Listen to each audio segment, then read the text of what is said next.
Dear writer, you need to quit. This is the show that helps you know what to quit, what to keep, and what to question.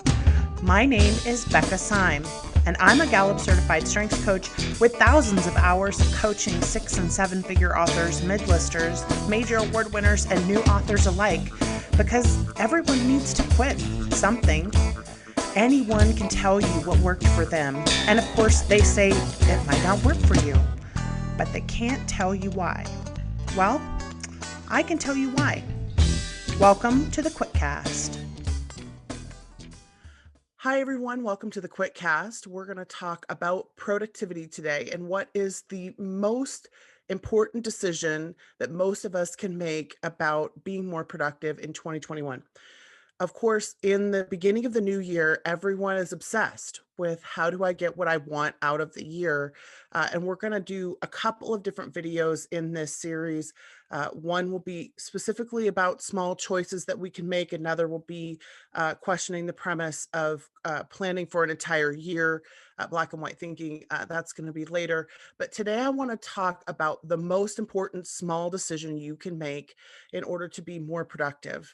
And this is a little bit of a mindset shift for us because we think that we're in control of all of our own choices all the time. And so, one of the things we do in our workshops when we teach small live workshops, and sometimes it takes them back and forth. So, I'm going to assume that you're going to answer me when I'm asking this question. And so, I always ask, do you think you're in control of your own choices first, right? Sometimes roughly half the room raises their hands. And then we go through this list of questions. The first one is, did you decide what to wear this morning? Hopefully, most of you said yes. If you didn't, I'm going to assume that there's a really good reason why, and I'd love to hear about that in the comments because I'm always fascinated to know why people don't get to choose what they wear in the morning. The second question is, did you decide where to eat breakfast? Depending on whether you said yes or not, right? The reasons that some people say no are for things like, my wife always chooses where we eat breakfast, or I had a breakfast meeting and someone else chose where to eat breakfast, or I didn't eat breakfast, right? There are some people who have that choice that's different. How we make choices or why certain choices get made, because of course we're all about the why certain choices get made is important to understand because very rarely are we in charge of our own choices completely. So there are all these reasons why you may not be in charge of your choices. And so we continue asking these questions, right? Things like, did you decide whether it rained or not? Obviously, we don't have control over that. And if you do, I would like to talk to you about the weather in Bozeman because I'd like a little control over whether it snows or not pretty much all year round. Did you decide to breathe? So, how many of us just either stopped breathing in that second or intentionally breathe because we are like, yes, of course, I have a choice about whether to breathe or not, right? But do we? So we don't fully get to choose whether to breathe or not. Most of the time, we breathe without choosing. And when we do choose to hold our breath, there's only so long we can do that before our body will breathe for us, right? So, this whole concept of why choices get made or how they get made is very important to our productivity because so there are some choices like what to wear in the morning that are extremely under our control. They're non habitual, things you totally can choose to do or not do. But not all choices are non habitual. Not only that, not only are they not non habitual, but some of them are so automatic that we have no control over them. There are some things that happen inside our brain that are more on the level of the breathing than they are of what to wear in the morning or potentially where to eat breakfast. Some of them are not under our control at all, other than how we respond to them, like did it rain or not, right? So there are all these different types of choices. We categorize them into non habitual, such as what to wear in the morning or where to eat breakfast, which are also separated, but we'll talk about that in a second. So the non-habitual choices are things we have more control over. They're reflective, right? You can reflect and then choose. And then as we get into the habitual choices or the automatic choices, which are the other two categories that we utilize, a habitual choice is something that's governed by a more solid system inside your head. And then an automatic choice is something that is not accessible to you unless, so the breathing, for instance, not accessible to us. We don't have control over that. But there are some automatic choices that we can become more aware of, and so we're going to talk more about the conscious choices or the reflective choices. We're going to talk about the habitual or reflexive later in future videos. But right now, I want to talk specifically about the automatic choices that control our productivity. One of the things that I always encourage authors to try, at least to experiment with, is write first. And I get a lot of pushback about that in both coaching and classes because our automatic choices don't push us in that direction, right? And I'm not saying get up at 4 o'clock in the morning. I'm not saying you have to write early or even that you have to write the very first thing in the day when you get out of bed. But write first as a concept for us is about what do you do when you turn on your technology? And that partly has to do with your automatic choices, but it has to do more with how those choices are being governed by the systems around us. So I want to talk for just a second about the difference between an open system and a closed system and why this decision is so important because of the way that systems are designed for you to interact inside them. So, a system is essentially made up of many parts that all work together to create something. So, your nervous system, your cardiovascular system, a system of traffic lights, a computer is a system, right? There are all these individual parts of the system that are connected to each other and they form one unit, and that unit intends to do something. So, your nervous system intends to do something inside your body. Your cardiovascular system intends to do something. It has a job, it has a function. And that's very important to understand systems. We think of things as being so disconnected and so disparate from each other. But if any of you have ever watched YouTube videos on how traffic systems are designed, I highly recommend that you do this if you have not understood what a system is, because the traffic system to me is the most perfect example of how systems that are human design are designed to function. Someone sits down and looks at a big picture of how does this traffic tend to move. It's why we have counters on the road, right? That you drive across and they count the traffic at different times of day, and the person who's designing the traffic system in a city sits down, or tweaking a traffic system or adding to a new part of the system, they sit down and they look at the big picture of the entire traffic flow of that area, and they design the stoplights to work in a way that will minimize stoppage. So their goal in creating a traffic system is to make the traffic move as quickly and efficiently as possible. So those lights have been calibrated to function in a certain way in relationship to each other. This is why this piece of understanding systems is so important. Every piece of a system has a relationship to every other piece of the system. If one piece stops working, if one traffic light stops working, then that affects the traffic in the entire area. And so, if you can understand a traffic system, then hopefully you'll be able to understand why the difference between closed and open systems is so important. So, let me get into this a little bit. A closed system is something that has no other access points. I sit down in front of it, I push an on button, and then I do the work that I'm here to do. An open system means that there are multiple access points everywhere. So a traffic system is an open system, right? There's a light here, there's a light here, there's a light here, and then there are lights all around. And I can approach from any direction and I can turn off in any direction, and I have multiple options at all times when I'm in a traffic system. I can always turn right or left, unless I'm in, let's say, a guided lane, which would be more like having a closed option inside of an open system. So if I get into the left turn lane, I can only turn left. unless I am able to do a U-turn, right? So there are different options potentially inside of open systems to have guides, totally possible. But essentially, there are multiple different access points and there are multiple different entrance points and exits. So that's the important piece of an open system. An open system has no end. It has no end.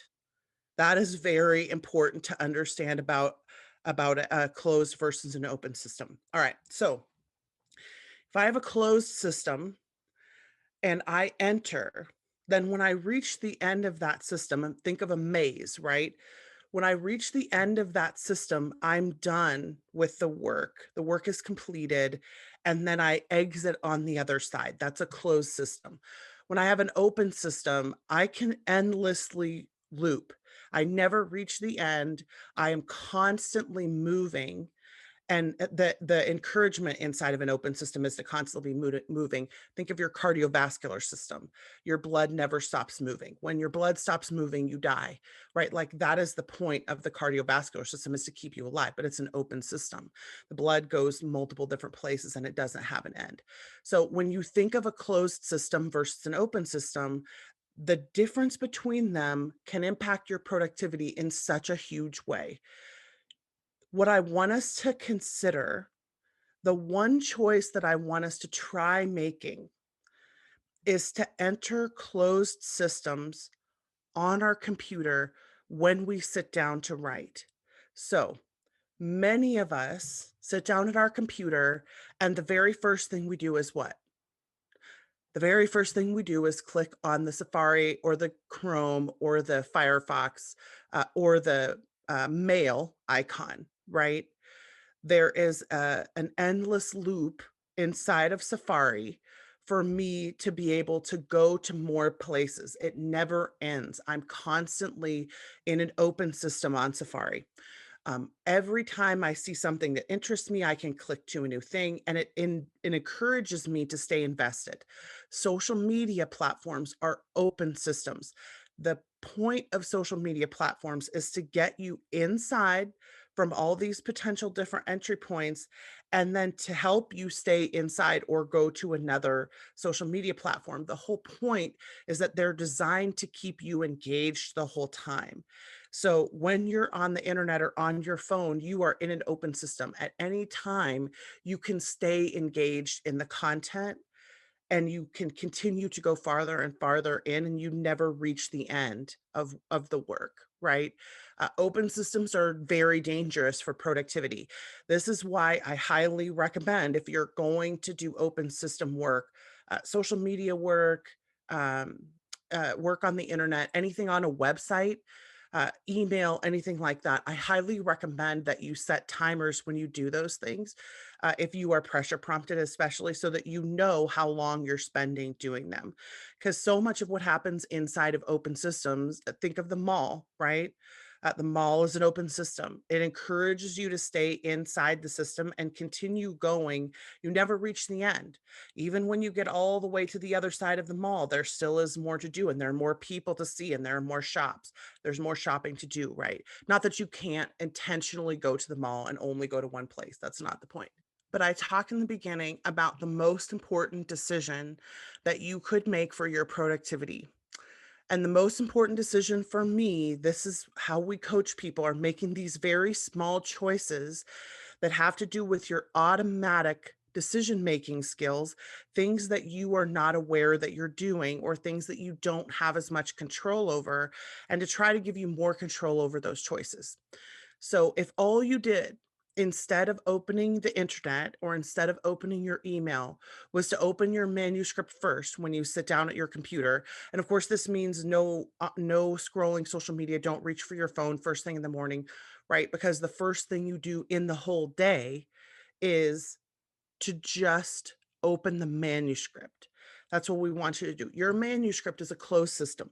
Scrivener is a closed system. Word is a closed system. Their entry and exit points have to do with when you go in, you have a job, you finish the job, and then you exit the system. So the closed system, Scrivener, Vellum, Word, those types of things, closed system. So all we want you to do is enter the closed system first. And there are two reasons for this. One is at that automatic choice level, because you're so trained to respond to dopamine and you're so trained to respond to chemicals in your brain that you're not even aware of, your brain wants to go to Safari or Chrome first. Your brain wants to open your social media first on your phone in the morning because it is doing a habitual or depending on how habitual it is, or an automatic action. But the key is it's responding to an automatic stimulus. It's responding either to a visual stimulus, the color, the placement of the icon, or it's responding to a chemical stimulus, the desire for that chemical to be produced in your brain. You are not in control of those things automatically. You have to make a conscious decision to control those things. And so if the only choice you made was to consciously attempt to enter a closed system the first time you get on technology in the morning, that would be a victory for me. And again, I always caveat these things with some of you don't need this because there's always that, 32% of people, 32.8 or whatever percent of people who don't have the same behavior as the pattern, right? Outliers or the uh, outside of the standard deviations. So if you are a person who doesn't struggle with this, you can completely ignore me. I still think it's worthwhile knowing the difference between closed and open systems because when you do struggle with your productivity, especially when you struggle with distraction, knowing that it's just a chemical that's trying to drag you away from the work that you want to do, it's just essential pain, we call it, right? Like that little hit of frustration that you're not getting what you want or what you thought, or things aren't working the right way, or you get frustrated and you have that moment of like needing to soothe that essential pain. And we talk about that in other videos. And so for me, the most important piece about understanding the closed versus open system is not just for the mornings. It's for any time. Knowing that I have to be cautious about open systems because they are designed to keep me forever spinning around inside of the systems. And the closed systems are designed for me to go in, do the work, and come out, right? So even just being able to break down those two things and to intentionally try to stay away from open systems when you know you have work that needs to get done, and I'm not a big like eat the frog or you have to write at 4 o'clock in the morning person. I think what we have seen from authors is that it's so different for everyone. Everyone has a very different mind or brain, and therefore how you make decisions is a little bit different from everyone else. So this is part of why I always suggest that you get coaching, whether it's from us or from someone else, because how you are different has a lot of nuance to it, and that process of being asked questions and having to think about how am I different and what kind of an impact does that make on my productivity, I think that's a really important process to go through. And that's why I always say, like, go find someone to talk to who will ask you questions, go talk to a coach. It doesn't have to be us, it can be anybody. But I always want us to get perspective, because it's that perspective of something like the difference between an open system and a closed system that can make the difference in your productivity. As soon as I figured out, and I did this through experimentation and then later learned the science behind it, which was really interesting. But one of my friends had asked me about the very first thing that I do on the computer in the morning, because she was trying to help her own productivity. And I had told her, like, well, I open the manuscript first. And she said, you don't open Safari? And I was like, "No, I don't, because I know that that's where the distractions lie." And she's like, "But automatically, don't you just open Safari?" And I was like, "Well, I used to, right?" And she's like, "It can't possibly be that easy. It cannot possibly be that one decision that you make can just completely change everything." And I was like, "No, that's it. That is exactly what systems thinking is all about." And again, around the BFA and the QuitCast for authors, Better Faster Academy is the BFA. But around the BFA and the QuitCast, we are huge fans of tiny decisions that have systemic impact, because it's not the big choices that we make. It's not the systems that we adopt. It's not the big changes that we make. It's often the very small decisions. A decision to walk through the front door instead of through the pantry where the snacks are when I come in the house. A decision to close the blinds at night so that I don't get woken up by the sun in the morning and end up cranky because I'm up too early. A decision to not open Safari or Chrome or Firefox first thing in the morning, a decision to open the manuscript first when I get to the computer. Those kinds of tiny decisions can be the most important thing that you do for your productivity. And I know some of you are going to be skeptical about this because we have a ton of skeptics no matter who we talk to about this. And what I always encourage is to experiment with yourself.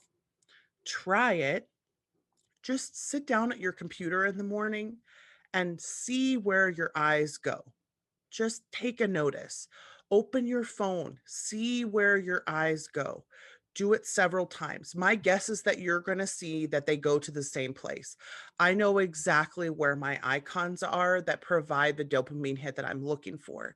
So we encourage people often to switch around the icons on their phone or switch around the icons on their taskbars, just so they're not always getting the same thing from the same place. And all of this stuff is biological, right? It's a biological thing for us to find food or happiness in the same place all the time. And we automatically then develop a habit to go looking for that thing or that place. So being conscious of how our automatic choices make us make decisions that we don't necessarily want to make. Anytime you say something like, I found myself on insert social media here, or I found myself distracted or moving away, that's an automatic decision or a habitual decision that either you don't have control over because it's become so automatic in your head, or it's a habit that you have so ingrained that now you're just used to doing it. And so breaking habits is hard work. Breaking automatic choices is hard work. And this is the thing. And again, those of you who know me know that I say this all the time. There is no silver bullet. There is no magic pill. There's no one thing you're going to learn that's going to change you forever. You still have to do the work, right? And so the work when it comes to open systems versus closed systems is making myself conscious. And we don't like that. We don't like to be more conscious of our choices than we were before because it's so easy. I heard a statistic last night in a discussion with a whole bunch of psychologists that I was part of. It was like a conference call, and they were talking about how much of our awareness we actually use versus how much data could potentially come at us. And the percentage was so tiny, I was shocked. Like the percentage, we assume that we're so aware of our surroundings, but in reality, that our ability to process information is so small compared to all of the information that's around us that we are really only conscious of a tiny portion of everything that happens. So we don't like to be more conscious because it uses more of our brain space and it taxes us. But that's part of resilience for me. And resilience is a success is about resilience, because those of us who want to have long-term success, we have to learn how to develop habits that encourage us to do the work instead of just look for more information. So I want to challenge you today to make a change because you heard this QuitCast, because you heard and listened and watched. I want to encourage you to make a change today based on this. So either go change where your icons are located, take your Safari or Chrome icon or your mail icon off your dock. Sometimes the ease with which we can make choices is actually detrimental to us because we're making easy choices that are harming our productivity or harming our mental well-being or harming our space or our environment just because it's the easiest choice to make and we never question the premise.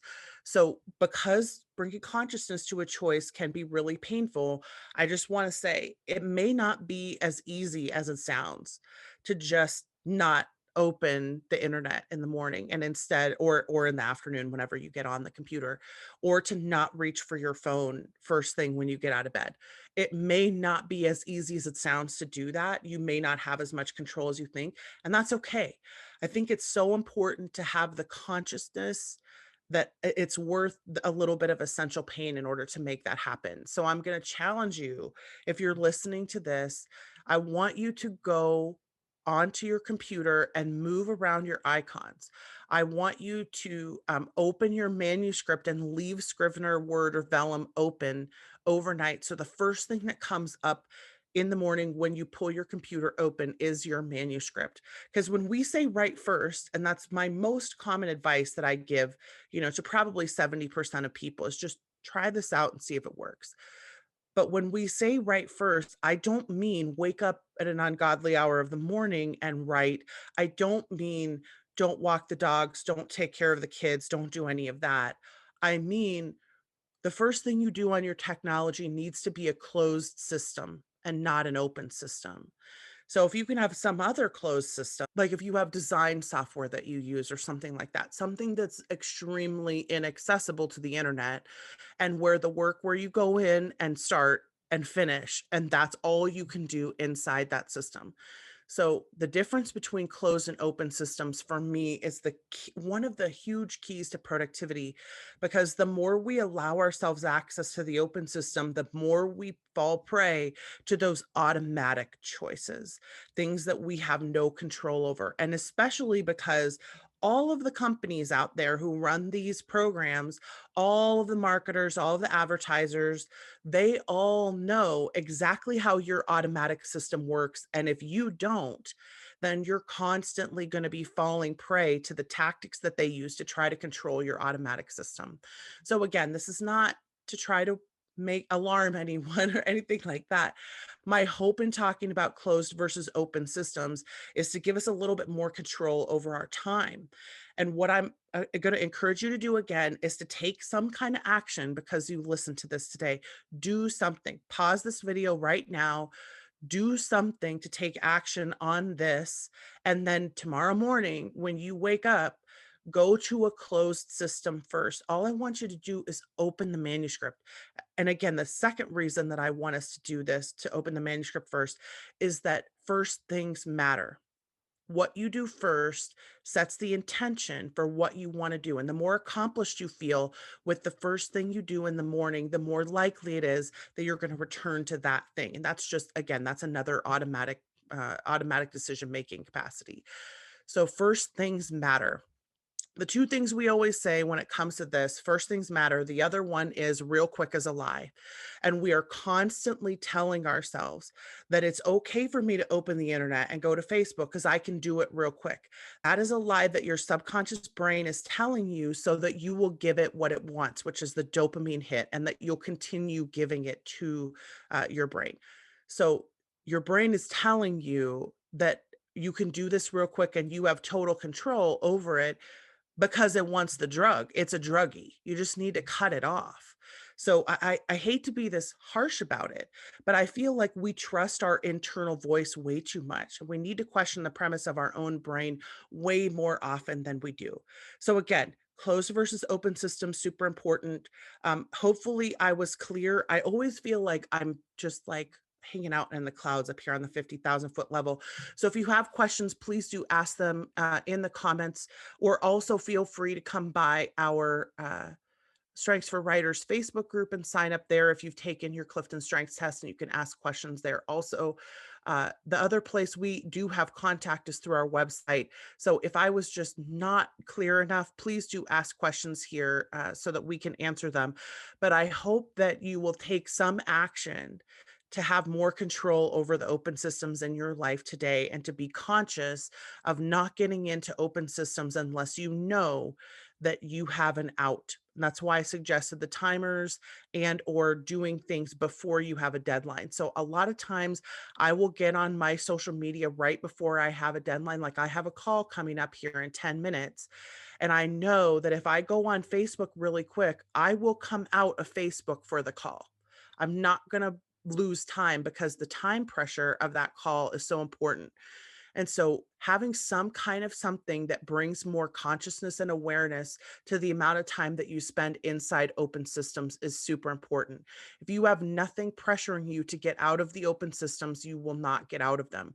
You may come out for a second, like to grab a coffee or do something, but then your temptation is going to be to jump right back into the open system because it's so fun for your brain. It's swimming in chemicals all the time when you're in those open systems. And so just be really conscious of how much time you spend there. Closed systems are much better than open, especially if you tend towards distraction. So, again, I hope that was helpful. We're going to talk more about the first two tiers of decision making as we get farther down into this series. But the automatic decisions are so important. And who knows, we may do another set of or another video or two about automatic choices just because they're so important. But understanding the closed versus open system will be super, super important for you and your future productivity. So, thank you all for being here today. Go take some kind of an action because you were here. Please ask questions in the comments if you have them. And I'm looking forward to seeing you all on the next QuitCast. Bye.